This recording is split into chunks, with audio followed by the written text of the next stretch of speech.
If you want to scale your wholesaling business before you start spending way more money on marketing, there's three things that you need to really nail down on if you truly want to scale. And after closing more than 300 real estate deals, I can tell you that most people don't only have a lead problem, but they have three other problems that if you don't fix them, you're never going to be able to scale your wholesaling business. And I wasted over $400,000 trying to figure this out.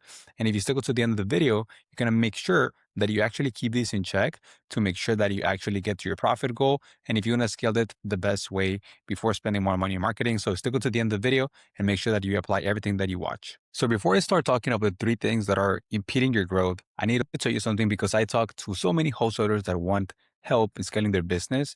And one thing that I notice is truly going to surprise you. I talk to all these wholesalers saying that they want to scale to $50K a month or $100,000 per month. But when it's time to actually take action to getting to their goal, their actions do not align with what their goals are. And the reason why is because people have no work ethic, they have no discipline, and they want things done so fast, and they're not willing to put in the work. So those are the wholesalers that you guys are competing against. So if you are one of these people that is ambitious, just know that you're going to be able to crush because like all these other wholesalers that I talk to, man, they say they want something, but honestly, they have no work ethic.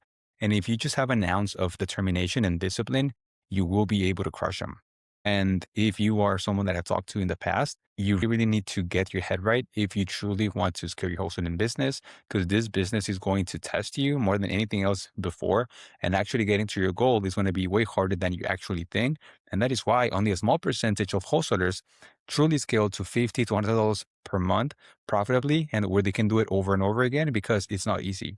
But with that being said, what I was saying is, although we help you with marketing, that way you can crush it with Facebook ads, and we have a less than $2,000 cost per deal across all clients.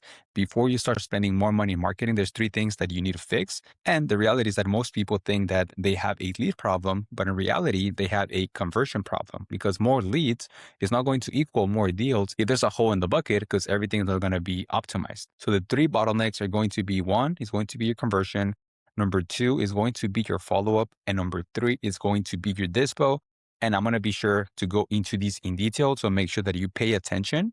Now, with the conversion is most of you guys don't have a structured sales process where you can filter through a bunch of the leads. And I talk to clients all the time and they may say, hey, these leads are not motivated, but the reality is that you guys are not good at sales. So with us, with the average offer to contract ratio that we have with our clients, it'll be anywhere from 3 to 5 offers to contract. That means that if we give an offer to a seller, due to our process, we're able to put one property on the contract for those 3 to 5 offers that we give. And if it's above 8 for you and your team, you have a conversion problem, you don't have a marketing problem. So the first thing that you need to focus in your business and trying to fix is going to be this conversion problem.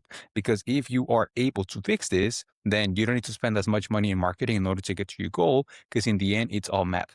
So if you do the math between 8 to 12 offers, and if you do the math 3 or 4 offers, you're going to save so much money in extra marketing by just fixing this foundation. So you really need to dig deep into the marketing process and build it replicable where you understand exactly what your conversions are. So for us, what we do is we use the TARP method. So the T stands for timeline, A for agenda, R for result, and P for permission. So when we begin a phone call, we always tell them how long the phone call is going to take. And then we go over the agenda. What are we going to go over in the phone call? We set the right expectations before the first call begins. That way they know exactly what to expect and how exactly do we work. Because we don't want to be spending time with people who want market value, because our time is more valuable talking to people who want to sell right now. So that's what we do in our initial sales process and consultation call with the sellers.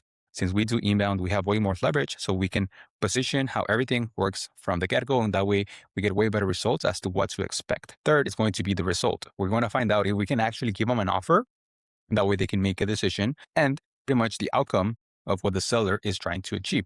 So we're going to talk about the things that they're looking for, what have they done in the past, why now, and go over the motivation, future roadblocks, influencers, all those things. And then we go over the permission. We tell them like, hey, if at any point during the call you think we're not going to be a good fit, please just let me know and I'm going to do the same. That way we don't waste each other's time. Does that make sense, Mr. Seller? Yes. So this is one of the parts that we use within our sales process. Now, the full sales process, we give it to all of our clients, with the clients that we work one-on-one with. And if you don't have something like this that is structured and you're just winging your sales process, I can guarantee you that there is money sitting in your CRM before you decide to spend more money in marketing. Now, the second bottleneck is going to be the follow-up, because a lot of people focus on the new leads, but if you have hundreds, if not thousands of leads in your CRM that you are not getting a hold of, or you haven't followed up with them in a few weeks or months, I can guarantee you that you already lost a deal from that. We did an audit within our CRM like last year, and a lot of the people that we gave offers to, we found out that they sold months down the road to someone else. And we did the math, and it was over probably like 2-3 million that we could have made. And of course, you're not going to get everything, but I can guarantee you that if you don't have a structured follow-up process where you can still reach out to these people, you're going to miss out on opportunities. If you are, let's say you're doing inbound and you're doing Facebook ads like we are, and you don't get a hold of the people in the first couple of days, a lot of people stop trying. But what we do is we put them in a nurture sequence within our Go High level, and we have AI that is sending automatic messages to make sure that they're still being touched. And it's crazy that we probably get like 8 to 10 appointments extra per month by having this structured. So if you have a team, or maybe it's you, and you're not trying your hardest to reach out to the people that already gave you their information, I can guarantee you that there's money in those opportunities. So you need to pretty much think of how you can have an automated process and sequence where you can still follow up to these people and still be in touch with them until they answer you, or until they tell you that they sold the house, or for you to stop calling them. If you don't have that, I can guarantee you that you won't get as many deals. And the third stage, another thing with the follow-up is, if you don't train your team on what to do and how to do it, they will only focus on the new leads, and all those old leads that you already paid for, they won't be touched, and you won't be able to generate any revenue from those. So what I recommend is that you look at your follow-up process and see where the gap is. What we do is we have a kind of window of people that came in the last 7 days that we haven't been able to get a hold of, and we're going to hammer them for those first 7 days. And then after that, it's going to go into a drip sequence that goes week by week, where we still text them and call them a couple times a day. I'm sorry, a couple times a week, and we still send them emails. And you'd be surprised how well the email sequences work, because a lot of people will see the email and sometimes they see text from other people who are sending, SMS blasts. But those are 3 things that I can guarantee you that if you apply, you'll be able to put more properties on the contract. Now, the third thing is going to be the dispo problem.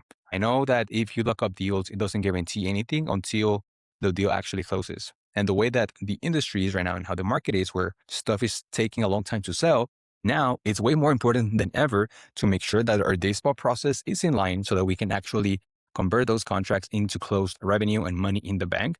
Because if we don't close the deals, we're not making any money. So I want you to track, what is your average days to getting a contract with a buyer?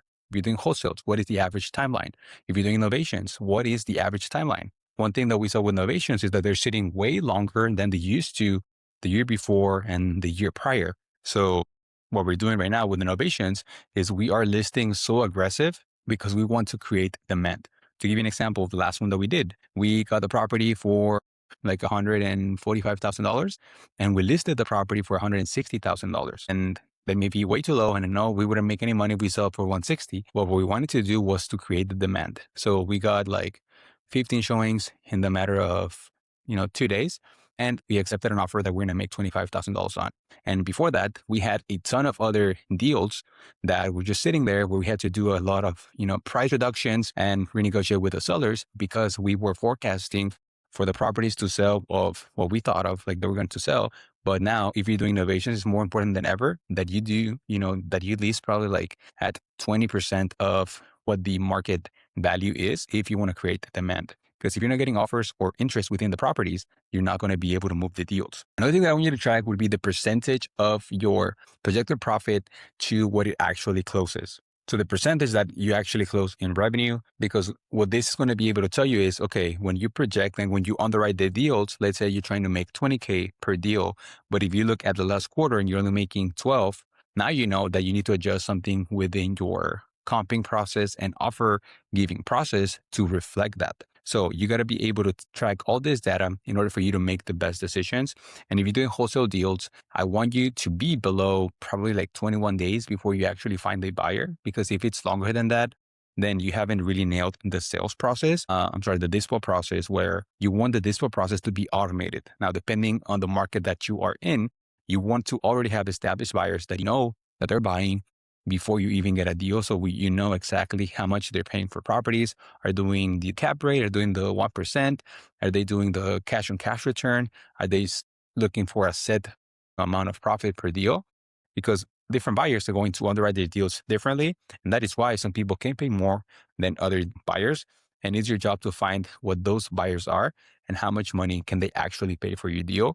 And if you fix these three things, the days to buyer, the percentage of projected to actual revenue, and the deals on hold, you're going to be able to sell deals much quicker and make that money back within the business before spending more money in marketing. So what I want you to do right now is to run this audit right now. What is your leads to contract ratio? If you are running inbound and if it's worse than 1 in 25, you have a conversion problem. So number 2 is going to be how many leads haven't been touched in the last 14 days. If it's more than 10% of the pipeline, you definitely have a follow-up problem, and you really need to fix that within your CRM, because you're just going to be wasting money getting new leads and your team is not able to reach out to the previous people. Number 3, what is your average days from contract to signed buyer between wholesale deals and innovation deals? And if it's more than 21 days, for cash deals, you have a dispo problem.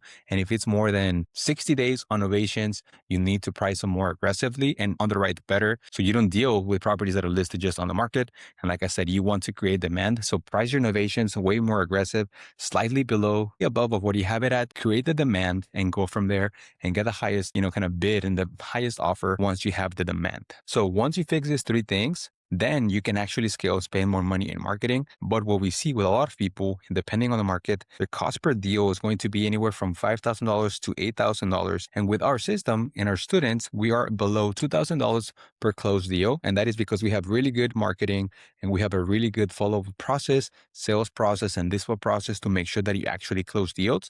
And we're not just contracting every property and without being able to sell it. And because of these three things, Guajardo is making over $100 per month, and he spends about $6,000 per month in ads. Kyle, he just started with us a couple months ago, pretty close, $50,000, and he has over $100,000 in the pipeline pending to close. We just started working with him this month. He got 5 contracts, and we only spent around $3,000 because all of the things of the machine are aligned. And you can only close deals if everything with the marketing, the acquisitions, and the dispo is actually aligned. Be able to identify which of those issues and bottlenecks is giving you the biggest problem, that way you can fix it before you spend more money in marketing, because in the end, it's how much money can you actually net and how many contracts can you actually get into the closing table so that you actually get paid. And another thing is you need to track what is your average profit per deal. If you're at 10K, it's going to be super hard for you to scale, because if your cost per deal is $4,000 to $5,000, you're only making $5,000 in profit. And if you have a team, you're going to pay them 10, 12%. You're making $4K profit per deal. And I think we just go through so much headache in wholesaling for you to net that. So take a look into that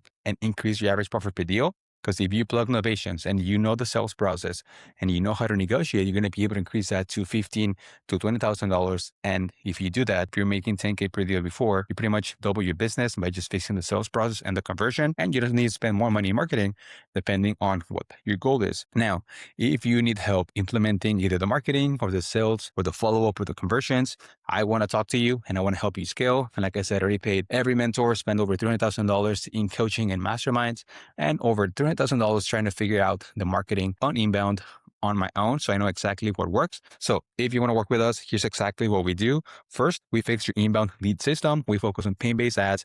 That way you get the cheap leads that are very high quality, and therefore you don't need to spend $5,000 to get a deal. You can spend $1,500 to $2,000 to get a closed deal, because we get really good with the marketing. Number 2, we fix your sales process to make sure that you're able to convert these leads into signed contracts and close revenue. Number 3, we have the discipline KPI tracking to make sure that we actually get these deals sold, so you actually make money back in the business. Number 4, we scale based on profit once we track all the data and we any of the holes that the bucket has before we spend more money in marketing. So here we focus on the actual profit, not the revenue, because revenue is just, theatrics. What we want is how much money do we net at the end of each month, because that was what wholesaling and flipping is. So if you are not a beginner and you're already doing at least $10,000 to $15,000 per month, and if you're stuck at the same revenue number for months and you're tired of cold calling or buying shared leads or relying on agencies, and you want a lean, profitable system where you can actually scale based on profit and not have a bloated operation like all these other wholesalers, and you're ready to own your marketing and your data, I want to work with you. The only thing that you need to do, click on the link down below. Let's schedule a call with me and my team. We're going to map what the plan is, talk about your bottlenecks, and show you exactly